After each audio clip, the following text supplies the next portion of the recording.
제목으로 말씀 전합니다. 한 농부가 남을 무시하고 감사를 하지 않는 어떤 지식인을 식사 자리에 초대합니다. 식사를 하기 전에 농부는 감사 기도를 같이 하자라고 권면합니다. 그랬더니 그 지식인이 그런 감사 기도는 18세기 인간들의 낡은 유물이니까 하지 맙시다라고 얘기를 하는 겁니다. 그 농부가 하는 수 없이 혼자 기도한 다음에 우리 집에도 당신같이 감사하지 않는 식구가 하나 있습니다. 이렇게 말하니까 그 지식인이 나와 비슷한 사람이 있다니까 반갑네요. 누군가요? 대학에 다니고 있는 당신 자제분인가요? 라고 물었더니 농부는 아닙니다. 우리 집 돼지들입니다. 우리 집 돼지들은 계속 달라고만 하지 감사하지 않거든요. 라고 이제 했다라고 합니다. 똑같은 사건이지만 사람들의 반응은 다릅니다. 반응이 참 중요합니다. 잘못된 일이나 상황 때문에 망하는 사람은 의외로 적습니다. 망하는 경우의 대부분은 그 일 때문이 아니라 잘못된 대응이나 반응 때문에 망하는 경우가 많다라고 합니다. 자, 그런데 이 반응이 평소의 태도에서 나옵니다. 평소에 어떤 태도를 가지고 사느냐가 굉장히 중요합니다. 자, 그렇다면 이 태도에 가장 큰 영향을 미치는 게 뭘까요? 바로 신앙입니다.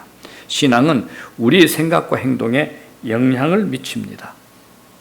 일어난 것에 대한 부정적인 반응이 원망과 불평, 염려, 근심, 두려움이라면 긍정적인 반응은 평안과 감사가 됩니다.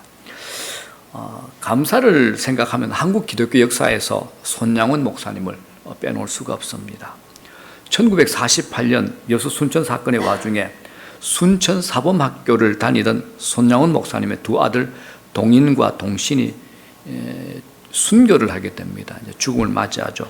당시 손 목사님은 애양원 교회에서 기도를 드리고 있었는데 갑작스런 두 아들의 순교 소식을 접하고는 그 자리에서 하나님께 이런 기도를 드렸다고 합니다.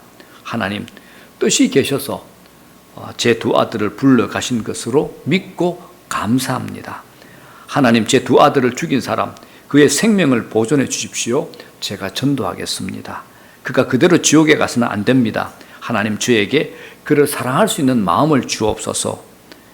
그리고 이제 두 아들 장례 예배를 드리는데 장례 예배가 이제 눈물 바다가 됐습니다. 그런데 손 목사님은 슬퍼하기보다 영광일세, 영광일세, 내가 누릴 영광일세라고 찬송을 힘차게 불렀습니다. 손영원 목사님은 자신의 아들을 죽인 양안재선을 양자로 삼아서 이름을 바꾸죠. 손재선이라는 새 이름을 주었고 나중에 목회자로 키워내는 사랑의 기적을 이룹니다. 다음은 손영원 목사님이 아들의 장례식장에서 한 말입니다. 진정한 감사가 무엇인지 우리로 생각하는 고백인데 제가 소개합니다. 제가 이 시간에 무슨 답사를 하고 무슨 인사를 하겠습니까만 그래도 하나님 앞에 감사하는 마음이 있어 몇 말씀 드립니다. 그러면서 이렇게 10가지 감사를 고백합니다. 첫째, 나 같은 죄인의 혈통에서 순교의 자식들이 나오게 하셨으니 하나님 감사합니다. 둘째, 허다한 많은 성도들 중에 어찌 이런 보배들을 주께서 하필 내게 맡겨주셨는지 그 점 또한 주님 감사합니다. 셋째, 삼남 삼녀 중에서도 가장 아름다운 두 아들 장자와 차자를 바치게 된 나의 축복을 하나님 감사합니다. 넷째, 한 아들의 순교도 귀하다 하거늘 하물며 두 아들의 순교일이요 하나님 감사합니다. 다섯째, 예수 믿다가 누워 죽는 것도 큰 복이라 하거늘 하물며 전도하다 총살 순교 당함일이요 하나님 감사합니다. 여섯째, 미국 유학 가려고 준비하던 내 아들 미국보다 더 좋은 천국에 갔으니 내 마음 안심이 되어 하나님 감사합니다. 일곱째, 나의 사랑하는 두 아들을 총살한 원수를 회개시켜 내 아들 삼고자 하는 사랑의 마음을 주신 하나님 감사합니다. 여덟째, 내 두 아들의 순교로 말미암아 무수한 천국의 아들들이 생길 것이 믿어지니 우리 하나님 감사합니다. 아홉째, 이 같은 역경 중에서도 8가지 진리와 하나님 사랑을 찾는 기쁜 마음, 여유 있는 믿음 주신 우리 주 예수 그리스도께 감사합니다. 10번째, 이렇듯 과분한 축복 누리게 되는 것을 감사합니다. 이 고백대로 손양원 목사님은 자기 아들을 죽인 사람을 양자로 삼아 예수를 믿게 목사로 만듭니다. 자기 아들을 죽인 사람을 양자로 삼는다. 그리고 공부를 시켜 목사로 만든다. 이건 사람으로서 불가능한 일입니다. 그래서 이분의 별명이 사랑의 원자탄이라고 불려집니다. 사랑의 원자탄. 자, 그런데 이제 지난달에 대한민국에서 제일 이제 복음적인 설교를 잘하셨던 지구촌 교회 원로 이동원 목사님의 둘째 아들이 미국 LA에서 변호사로 일하던 중에 암으로 판정받고 투병 중에 하나님의 부르심을 받고 천국에 갔습니다. 이날 유가족 대표로 나와 인사를 한 이동원 목사님이 아들을 먼저 보낸 슬픔 대신에 손양원 목사님이 두 아들을 잃고 하나님 앞에 드린 10가지 감사 기도를 따라 당신도 하나님 앞에 10가지 감사 기도를 올려드립니다. 첫째, 이렇게 올려드립니다. 아들이 암에서 해방되어 감사합니다. 둘째, 아들이 하나님의 영광의 나라에 입성할 수 있어 감사합니다. 셋째, 유모가 있던 아들로 인해 부부가 기쁨을 누리게 해주셔서 감사합니다. 넷째, 한순간도 불평 없던 그의 아내와 손자를 남겨주셔서 감사합니다. 다섯 번째, 어려서부터 게임을 좋아하더니 게임에서 변호사 된 것도 감사합니다.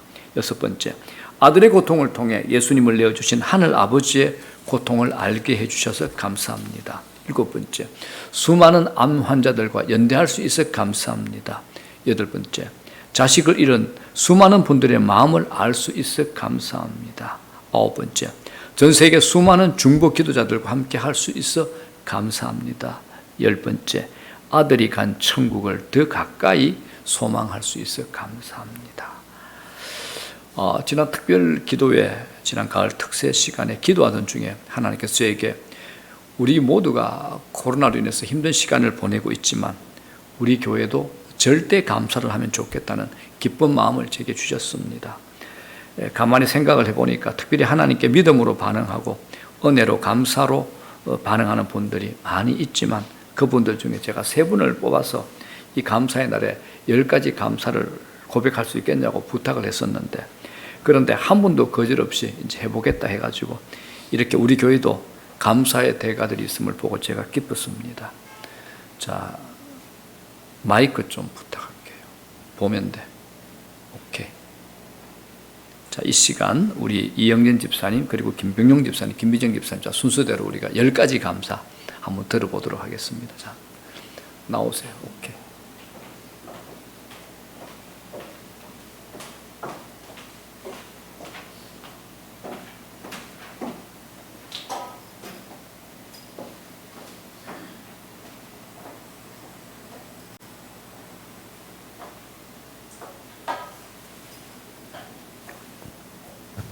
하나님 앞에 감사하는 마음을 나누고자 합니다. 첫째, 구원받게 하셔서 하나님 자녀로 살아갈 수 있게 해주신 하나님 감사합니다. 둘째, 믿음의 가정, 믿음의 부모님 이현수 장로님, 이진경 권사님의 딸로 태어나게 하여 주신 하나님 감사합니다. 셋째, 남편과 저를 통해 귀한 선물, 귀한 아들 하율이를 허락하여 주심을 감사하며 하율이의 엄마로, 하율이의 부모로 살아가게 하여 주신 하나님 감사합니다. 넷째, 좋으신 부모님, 남동생, 양가 가족들과 삶을 공유하며 믿음의 가정을 이루며 살아가게 하여 주신 하나님 감사합니다. 다섯째, 화미교회로 인도하여 주셔서 바른 신앙생활을 하며 하나님을 마음껏 찬양할 수 있도록 허락하여 주심을 감사합니다. 또 존경하는 손희순 목사님, 문정호 목사님을 통해 영적 성장을 할 수 있도록 하여 주신 하나님 감사합니다. 여섯째, 몸과 마음, 정신이 건강한 자녀로 이 땅을 살아갈 수 있음을 감사합니다.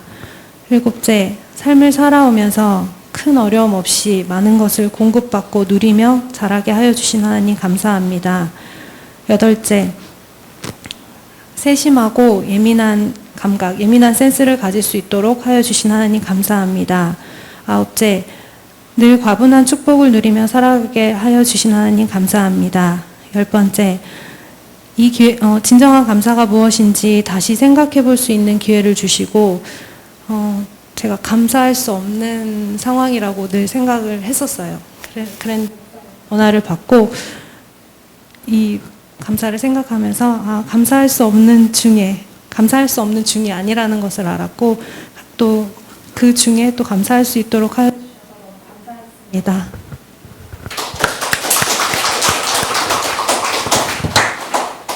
경영 집사님.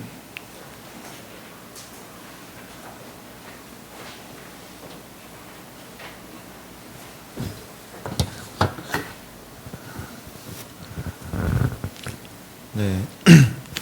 첫 번째, 하나님을 열심히 믿고 살아가는 분들이 안 다니고 방황하는 경우가 많은데요.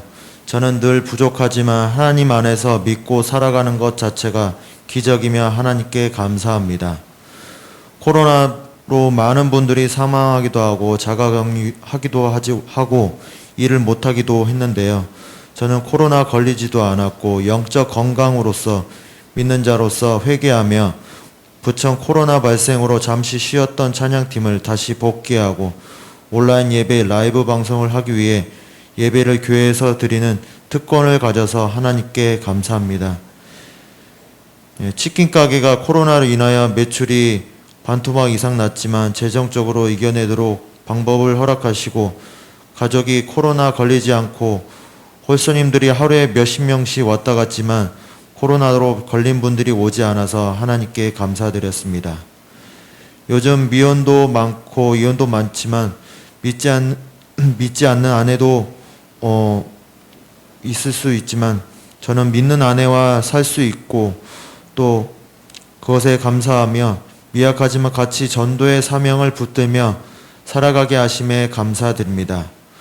운전하면서 저도 한 4번 정도의 교통사고와 졸음운전도 많았고 평정자매님도 트럭과 택시 등 아찔한 사고가 있었음에도 불구하고 둘 다 큰 사고로 다친 적이 없고 하나님의 보호하심에 운전하고 다니게 하심에 하나님께 감사드립니다. 걸어가다 보면 휠체어를 타고 다니신 분이나 돈이 없어서 구걸하신 분, 집이 없어서 지하철역에서 노숙자도 많고 건강 악화로 힘든 분들이 많은데 의식주를 모두 풍성하게 주시는 하나님께 감사합니다. 7번째, 갈급하고 영적으로 성장이 없던 시간 속에 목사님께서 제자 훈련을 해주셔서 앞으로 교회에서 많은 분들을 가르치고 섬길 수 있는 기회와 부족한 기도와 말씀과 복음 증거를 회복해 하심에 하나님께 감사드립니다. 항상 느끼지만 12조를 통해 풍성하게 채워주시고 재정적으로 힘들 때 기도하며 간구했을 때 큰 재정적 문제들을 해결해 주심에 하나님께 감사드립니다. 코로나 시기에 아메이 생필품 사업의 소비자가 오히려 많이 늘고 파트너도 생기고 그분들을 전도해서 같이 교회까지 다닐 수 있게 하심에 감사드립니다. 9번째, 코로나로 힘들었던 예배가 이제 잠잠해져서 같이 오프라인과 온라인까지 많은 성도들과 함께 예배를 드릴 수 있게 하심을 감사드립니다.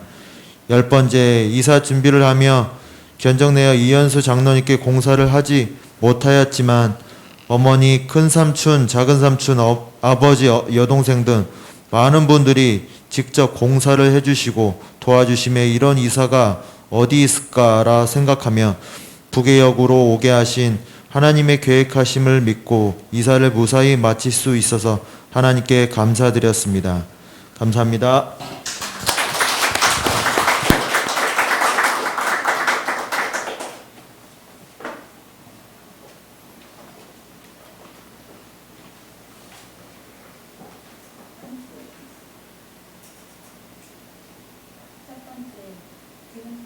자신만 믿으며 살아온 자에게 믿음의 남편을 보내주셔서 저와 제 가정을 하나님 품으로 인도하심에 감사합니다. 2번째, 이전까지의 모든 고난들은 더 큰 고난 앞에 무너지지 않도록 미리 계획하고 준비하셨던 축복의 선물이었음에 감사합니다. 3번째, 가장 힘들었던 고통의 시간은 주님께서 나를 가장 사랑하시고 은혜를 부어주신 축복의 통로였음에 감사합니다. 4번째, 그 시간을 통해 죄인인 나를 대신해 십자가에 피 흘리신 주님의 사랑을 알게 하시고 사랑으로 모든 것을 용서하고 이겨내게 하심에 감사합니다. 5번째, 저희 가정에 가장 힘들었던 시간을 통하여 남편을 다시 주님 품으로 돌아오게 하시고 오직 주님만 바라보며 의지하게 하심에 감사합니다. 6번째, 세상과 사람들로부터 벽을 쌓고 마음을 닫았던 저에게 하나님 안에서 사람들과 관계하는 방법과 서로 사랑하며 살아가는 참된 기쁨을 알려주심에 감사합니다. 7번째, 위기의 순간마다 믿음의 동역자들을 보내주셔서 혼자 있지 않게 하시고 돌봐주심에 감사합니다. 8번째, 참 좋은 영적인 신앙의 멘토 손희승 목사님과 말씀이 살아 숨쉬는 화미교회를 섬길 수 있게 인도하심에 감사합니다. 9번째, 다른 이의 허물보다 나의 허물과 부족함을 먼저 보게 하시고 하나님 한 분만으로 제 삶이 넘치도록 충만하게 하시니 감사합니다. 10번째, 삶의 모든 순간들을 하나님과 연결하고 이 모든 일을 하나님께 영광 돌리고 감사할 수 있게 제 삶을 변화시켜 주셔서 감사합니다. 아멘.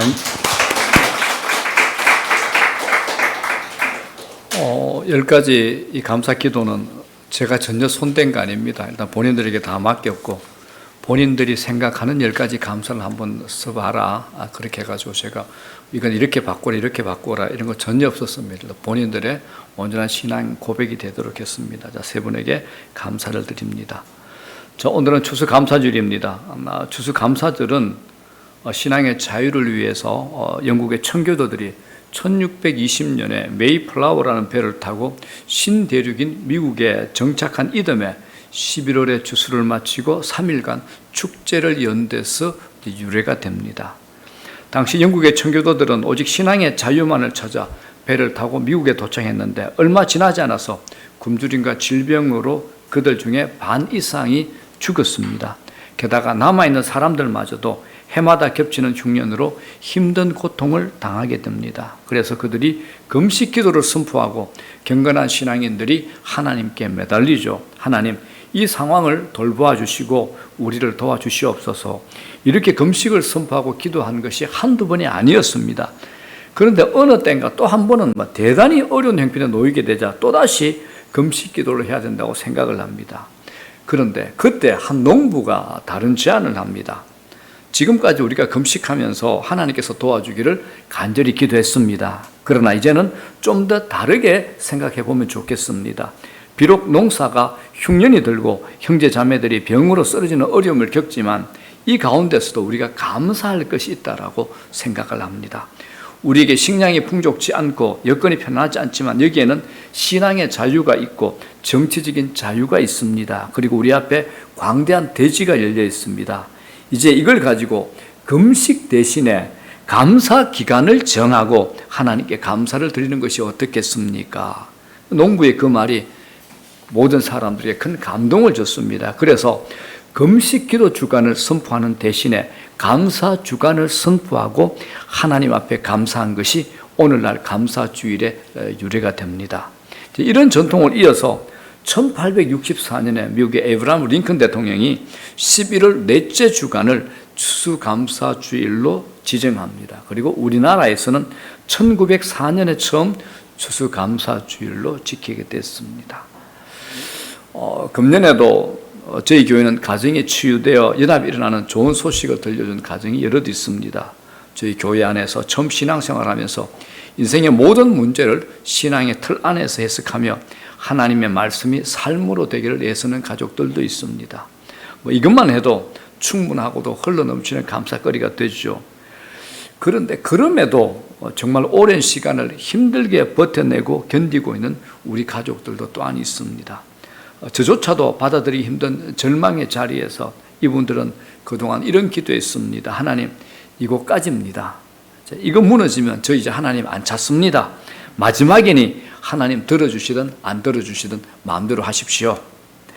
어떻게 보면 하나님 앞에 무례할 정도로 협박성 기도를 한 것 같지만 얼마나 상황이 다급하고 마음에 답답함이 꽉 찼으면 저런 말을 하게 될까라는 애틋함도 있습니다. 그런데 여러분들 그 기도가 이루어졌겠습니까? 안 이루어졌습니다. 응답이 안 이루어졌습니다. 그러면 이제 우리 생각에 이제 그 사람 하나님 안 찾겠다 싶은데 여전히 하나님 앞에서 예배자로 삶을 살아가는 겁니다. 어제처럼 찬양하고 있고 더 깊은 기도 드리고 있고 하나님 말씀에 귀를 기울이고 있는 겁니다. 제가 이런 것을 생각하면서 세상의 논리로 이해할 수 없는 감사의 마음이 제게 들었습니다. 여러분, 그래서 신자된 우리가 누리게 되는 진정한 은혜가 뭔지 아십니까? 바로 이겁니다. 우리가 살면서 얻어지는 절망, 고통, 아픔, 실패의 경험이 결단코 우리에게 손해가 되지 않는다는 겁니다. 우리가 경험하는 실패, 절망, 고난의 경험이 결단코 우리에게 손해가 되지 않는다는 겁니다. 살아보면 다 아십니다. 여러분, 어떻습니까, 여러분들은? 이런 경험 안 해보셨습니까? 난생 처음 듣는 얘기입니까? 여러분, 하나님 아버지를 모시고 사는 사람들 누구나 이걸 경험하게 됩니다. 내가 살면서 얻어지는 절망, 또 아픔, 실패 경험이 내게 손해가 되지 않더라라는 거 누구나 다 경험하게 됩니다. 그래서 절망과 실패가 손해로 돌아오지 않는 삶을 우리가 지속적으로 좀 경험을 해야 됩니다. 그러면 이 말씀에 대한 진리에 대한 깨달음이 내 영혼에 차곡차곡 쌓이게 됩니다. 이걸 뭐라고 표현하느냐? 말씀이 내 안에서 풀어진다 그러죠. 고개를 끄덕이게 됩니다. 그럴 때 무거운 인생의 짐을 바라보는 우리의 시각이 달라집니다. 남들이 볼 때는 별것이 없는데 본인은 콧노래를 부르면서 살아갑니다. 이걸 뭐라 그러냐? 세상 사람들 앞에서 하나님의 백성들은 망할 수 없는 운명을 가지고 사는구나 라는 것을 세상 사람들에 간증하게 되는 겁니다. 하나님이 우리에게 이런 인도를 열어주십니다. 우리 이렇게 끌고 가시는 겁니다. 우리는 그동안 힘과 성공만으로 기독교 신앙의 우월성을 증명하고 싶어 했습니다. 그런데 그걸 뛰어넘는 하나님 백성으로서의 실존적인 삶이 있음을 여러분들 잊지 마시기 바랍니다. 우리 인생 안에 희생이 있습니다. 눈물이 있습니다. 아픈 현실도 있습니다. 그런데 그 속에서조차도 결국은 우리를 승리로 부르시며 노래하면서 걸어가는 신자의 인생으로 하나님이 만들어가면서 세상을 감동시키는 것, 이게 신자의 실존적인 삶이 됩니다. 아니, 저 예수쟁이들은 도대체 무슨 별종들인가? 나 같으면 서 있기도 힘든 어려운 상황인데 얼굴에 기쁨이 있고 또 웃음이 있고 양보하고 져주고 또 섬겨주는, 어떻게 저렇게 넉넉하게 살아갈 수 있을까? 이런 물음들을 여러분들이 세상 사람들에게 들으셔야 됩니다. 당신은 어떻게 그렇게 살 수 있어? 이런 물음들을 들으시는 게 이게 신자의 삶이 되는 겁니다. 이걸 바탕으로 여러분들이 축복받으셔야 됩니다. 이것 없이 그냥 쉽게 이제 복을 받게 되면 나중에 어려움과 고난의 벽을 만나게 될 때 하나님의 팔을 비틀어서라도 복을 받으려고 덤벼들더라는 겁니다. 그래서 여러분, 이런 과정들을 경험으로 신앙이 채워지면 삶의 모든 영역에 진정으로 하나님을 모실 수 있는 제대로 된 하나님의 사람이 될 수 있습니다. 그래서 사도 바울이 11절에 이렇게 고백을 합니다. 다 같이 시작. 내가 궁핍함으로 말하는 것이 아니니라. 어떠한 형편이든지 자족하기를 배웠노니. 여기서 눈에 띄는 말씀이 있죠. 어떠한 형편에서든지입니다. 어떠한 형편이나 상황에서든지 나는 자족한다는 겁니다. 이게 뭡니까? 스스로 만족한다는 겁니다. 아니, 이게 어떻게 가능할까요? 우리는 상황과 조건에 따라서 만족합니다. 상황과 환경이 좋아져야 만족하죠. 그런데 우리가 어떤 형편에서든지 자족하지 못하는 것은 비교의식 때문에 그렇습니다. 나보다 더 나은 조건을 가진 것을 본 순간부터 나는 불행해지고 불만족을 느끼게 되는 거죠. 힘들게 돈을 모아서 30평대 아파트를 사서 이제 사가지고 이제 대궐처럼 그렇게 느끼고 있는데 친구 집을 딱 갔더니 20평대인 거예요. 은근히 어깨에 힘이 들어가죠. 내가 잘 살고 있구나. 자부심이 생깁니다. 이제 며칠 후에 오래간만에 만난 동창이 자기 집에 초청을 했어요. 가봤더니 이게 강남에 40평대야. 어제까지의 자부심과 행복이 와르르 무너지고 갑자기 초라해지는 겁니다. 왜요? 딱 하나입니다. 비교하고 비교당했기 때문입니다. 본인이 비교하고 본인이 비교당했기 때문입니다. 우리가 자족하지 못하는 가장 큰 이유가 뭘까요? 비교하는 것 때문에 그렇습니다. 자, 그래서 우리가 어떻게 만족할 수 있을까? 바울은 어떤 형편이든지 자족하기를 배웠다라고 합니다. 여기서 배웠다라는 말씀에 주목하셔야 됩니다. 자족은 저절로 되는 것이 아니라 학습을 통해서 된다는 겁니다. 학습을 통해서. 학습이 뭡니까? 반복하는 겁니다. 한 번으로 끝나는 것이 아니고 그것이 몸에 익혀질 때까지 반복하는 겁니다. 그래서 바울이 배웠다는 표현을 쓰는 겁니다. 자족하는 훈련이 뭡니까? 현재 주어지는 것에 만족하는 반복적인 훈련이 좀 필요합니다. 이게 무슨 말이냐? 현재의 내 상황을 허락하신 하나님, 그 하나님을 신뢰하는 겁니다. 안 그러면 평생 불평하고 원망하고 비교하고 비교의식 갖다가 끝나는 겁니다. 어떤 분들은 돈 많이 버는 남의 남편을 굉장히 부러워합니다. 그런데 사실 그런 남편 아시겠지만 여러분들, 돈을 버느라 가족끼리 오붓한 시간을 가질 틈이 별로 없습니다. 제가 몇 번 드린 말씀이 있죠. 대한민국에서 제일 존경받던 이찬수 목사님. 집에 거실에 이제 컴퓨터가 있나 봅니다. 그래서 한 번은 거실에서 이제 본인한테 온 메일을 확인하는데 그 메일에 이제 혼자 사는 어떤 젊은 성도가 이렇게 보냈답니다. 목사님, 사모님은 너무 좋으시겠어요. 목사님처럼 인격도 좋고 영성도 깊으시고 사랑도 많으시고 이런 목사님과 사는 사모님 얼마나 좋으실까요? 목사님 흐뭇했죠. 그때 마침 뒤에서 사모님이 지나갔다. 그래서 목사님이 여보 이거 한번 읽어보라 그랬다. 사모님이 쫙 읽어보더니 씩 웃으면서 하는 말이 지가 한번 살아보라 그래. 딱 그 얘기고 딱 그 얘기입니다, 여러분들. 돈을 많이 버니까 감사한 것도 있지만 실제로 가정에서 따뜻한 삶을 누리는 것이 쉽지 않은 겁니다. 그래서 어떤 것만 보고 어떤 것은 놓치는 겁니다. 연예인처럼 잘생긴 남편이나 아내와 사는 것이 부러울까요? 여러분, 잘생긴 남편이나 아내를 둔 사람들의 고충을 아십니까? 늘 불안하다고 합니다. 얼마나 유혹이 많을까요? 그러니까 저처럼 유혹당하기 힘든 적당히 못생긴 얼굴을 하고 살아가는 남편을 둔 사모가 얼마나 행복할까요, 여러분? 별로 감동 안 하시는 거죠. 여러분, 목사는 인생의 하늘과 바닥을 매일 훑어보는 사람입니다. 사람들이 감추기 위해 쓰고 있는 가면과 갑옷 안을 볼 수 있는 사람입니다. 그래서 여러분, 제가 확신을 가지고 드릴 수 있는 말씀이 있습니다. 누가 좋은 것을 가졌다고 부러워하지 마십시오. 자세히 보면 좋은 것 뒤에 숨겨진 또 다른 어두움들, 어두운 그림자가 있다는 겁니다. 이것이 없으면 저것이 있고 이것이 있으면 저것이 없는 것이 인생입니다, 여러분. 이게 인생입니다. 필요해 보이는 것들이 있지만 우리가 그 필요를 다 채워서 만족하는 것은 아닙니다. 사실 필요한 것도 자세히 들여다보면 필요한 것들이 아닙니다. 필요하지 않는 것들이 우리 주위에, 우리 삶에 너무 많습니다. 가정생활에 반드시 필요한 냉장고도 여러분 한번 생각해 보십시오. 매일 필요한 것을 사서 먹으면 냉장고 필요합니까? 안 필요합니까? 안 필요합니다. 그런데 자꾸 집어넣어요. 자꾸 집어넣다 보니까 냉장고가 점점 커지는 겁니다. 우리 집은 먹을 것이 없어요. 정말 우리 집은 사실은 우리 식구들 별로 안 먹잖아요. 우리는 먹는 거하고 안 친합니다. 그런데 우리 집의 냉장고, 냉동실을 열어봐도 정말 많아요. 꽉 차 있습니다. 그래서 여러분, 어떤 집도 냉장고를 바꿀 때 전보다 용량이 적은 것으로 바꾼 집을 제가 본 적이 없습니다. 전보다 용량이 적은 냉장고를 바꾼 것을 본 적이 없습니다. 여러분, 정말 옷이 없습니까? 정말 옷이 없습니까? 그 큰 옷장에 옷을 걸 곳이 없을 정도로 가득 차 있는데 입을 옷이 없대요. 사실 2년이 지나도록 안 입는 옷은 다시 찾아서 입을 확률은 거의 없다는 것이 정리정돈 전문가들의 얘기입니다.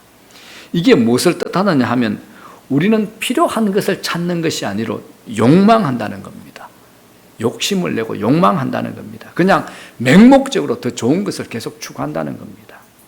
그래서 여러분들, 감사하기 위해서는 남의 것을 부러워하지 말고 현재의 나를 그대로 받아들이고 만족하셔야 됩니다. 그래야 감사가 됩니다. 지금 내 상황이 하나님이 내게 제공하신 최상의 상태라는 것을 받아들이는 겁니다. 하나님은 선하신 분이고 하나님 안에서 우연한 일은 없고 하나님은 지금도 일하고 계시기 때문에 지금 나에게 주어진 상황 그대로를 감사함으로 받아들이는 겁니다. 그래서 오죽했으면 TV에서 이런 선전 나왔잖아요. 부러우면 지는 거다.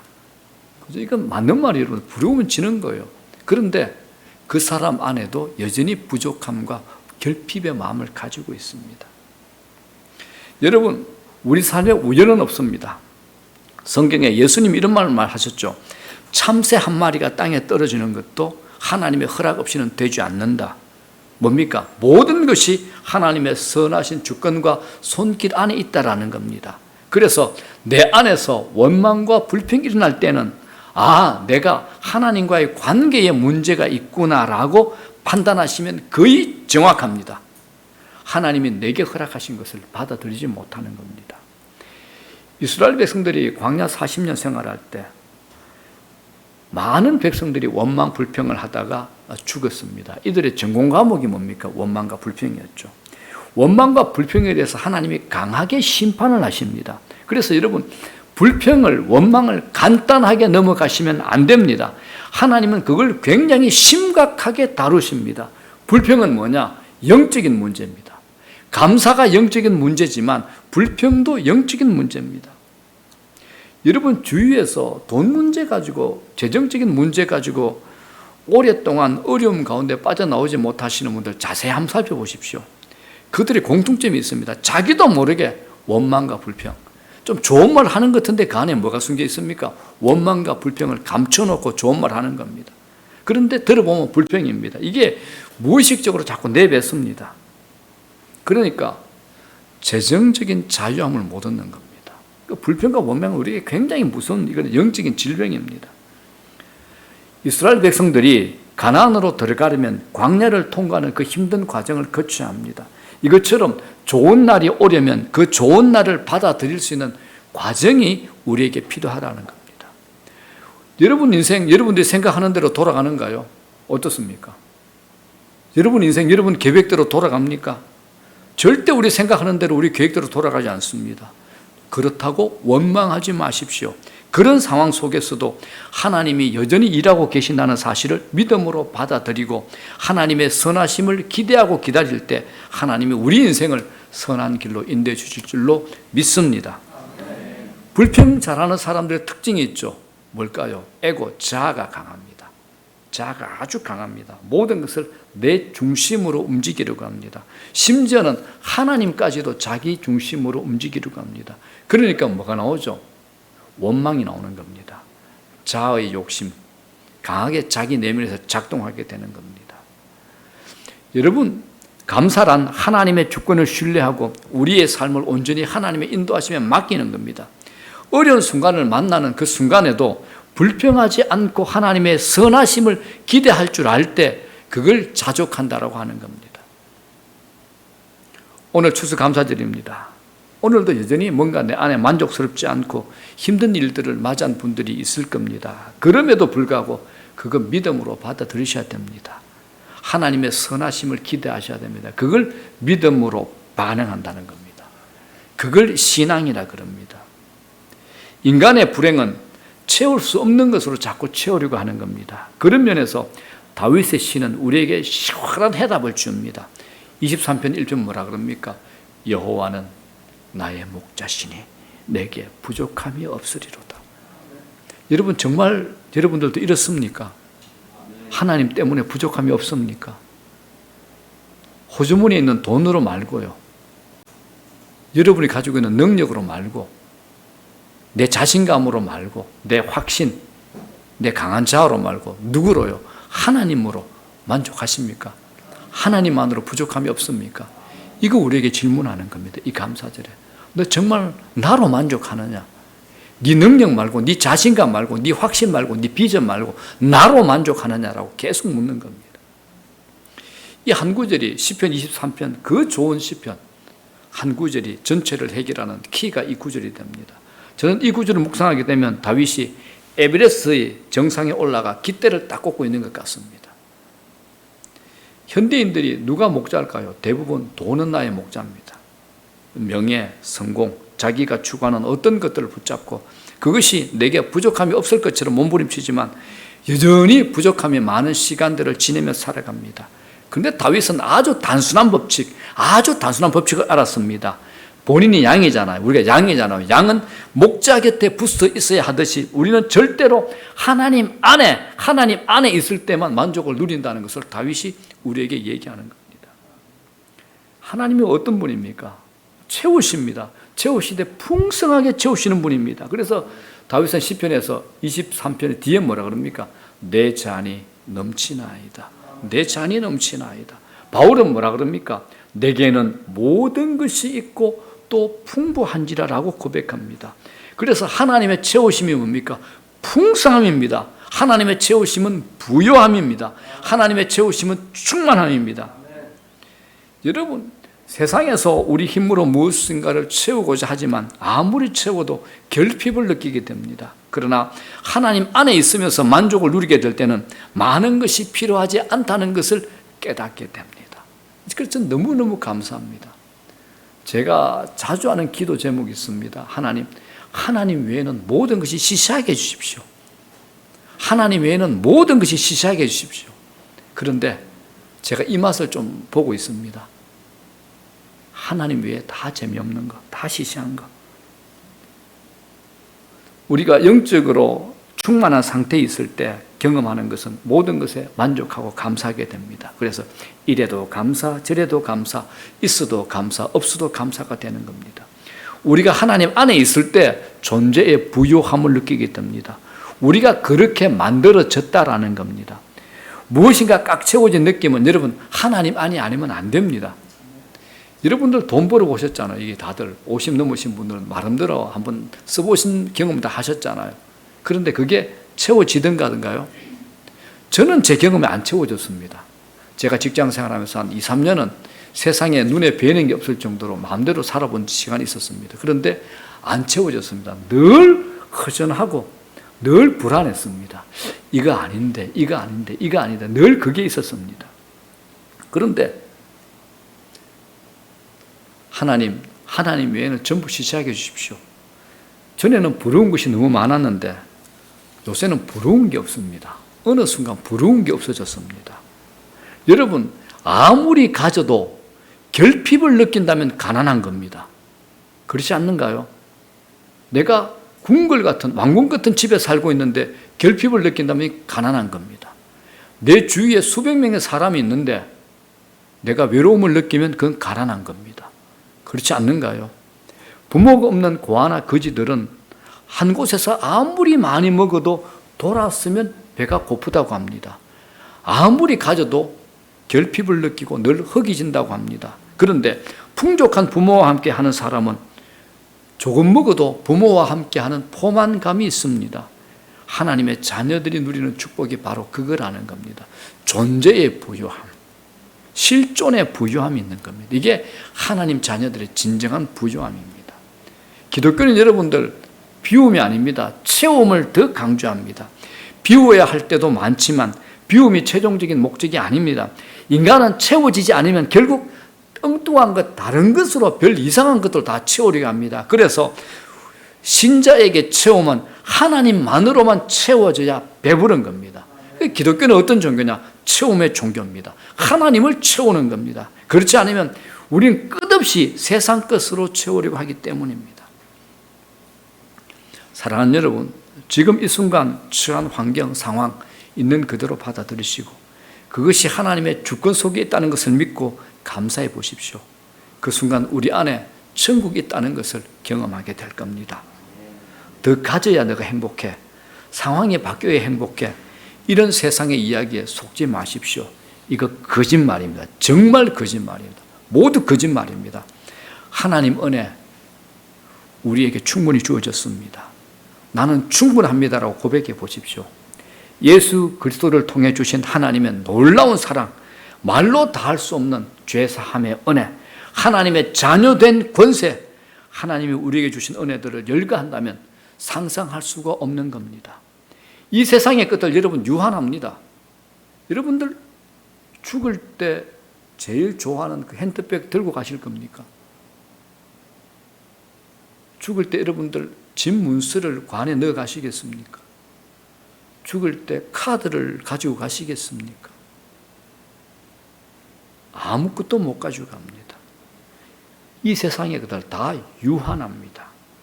그런데 하나님이 우리에게 주신 축복과 선물은 영원합니다. 영원에 잇대어져 있습니다. 진짜 가치가 무엇인가? 이것 좀 알고 사시면 좋겠습니다.